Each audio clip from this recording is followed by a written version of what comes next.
Hi guys, this is Kiana, and for this video I will be reading an excerpt or a page from a book in my British accent.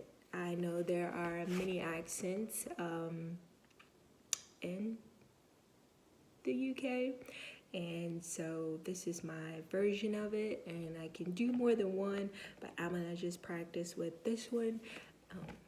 Which I have to do more studying, whether it's like the north or the south, east or the west, but here we go. This excerpt is called The Rich Get Richer. So I'm starting. Okay. There's a science to producing great wealth, wealth in all its forms, financial, personal, and spiritual. It is an exact science, just as physics and mathematics are precisely exact. There are certain laws that govern the process of acquiring wealth.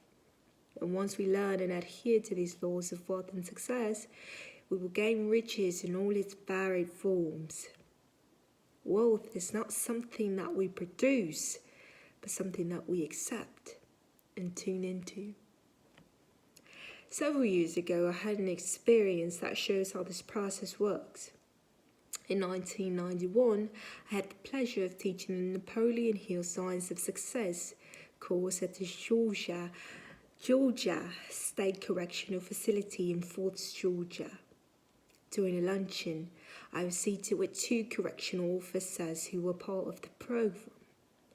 As we finished our meals, an inmate gathered our dishes and cleared our table. Outside of his white and blue prison garb, he made quite an impression, at least on the surface. His uniform was neat, his shoes polished, his demeanor warm and courteous. He seemed to be a young man that would be welcome anywhere. Outside of the circumstances surrounding our encounter, one would think this young man would have every chance in the world to succeed. We exchanged pleasantries. The visitors was discouraged from speaking to inmates, and I introduced myself. After he noticed a copy of my book, Think and Grow Rich, a Black Choice, I discovered the cause of his troubles.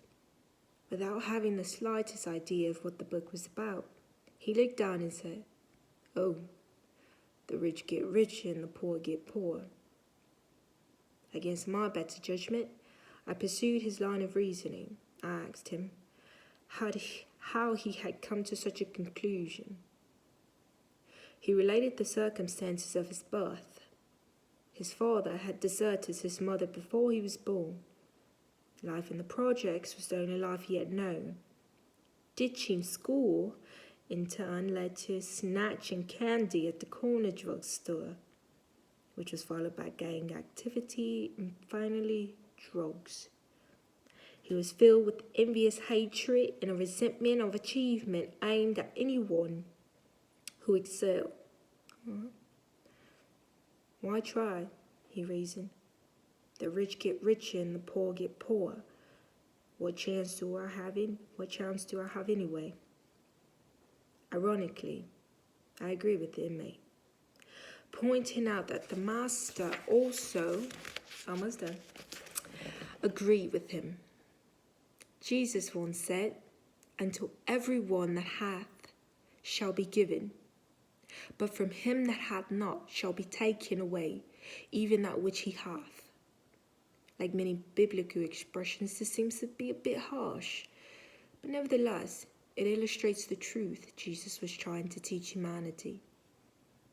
He had tried to demonstrate that thought has power, that it was the Alpha and the Omega, the beginning and the end of our experience. In this verse, he was saying that those who gather more of the world's goods have evidenced more of a wealth consciousness. At this point, the master did not debate whether wealth was good or bad, or whether those who acquired it did so wrongfully. Jesus merely professed a mental law of mind by which one draws anything into his experience. Compare this young man's outlook with that of worldly famous Amos. or Amos, the chocolate chip cookie tycoon. Here are two people with similar backgrounds and experiences, but vastly different results, proving that it's not what life does to us, but how we react that matters.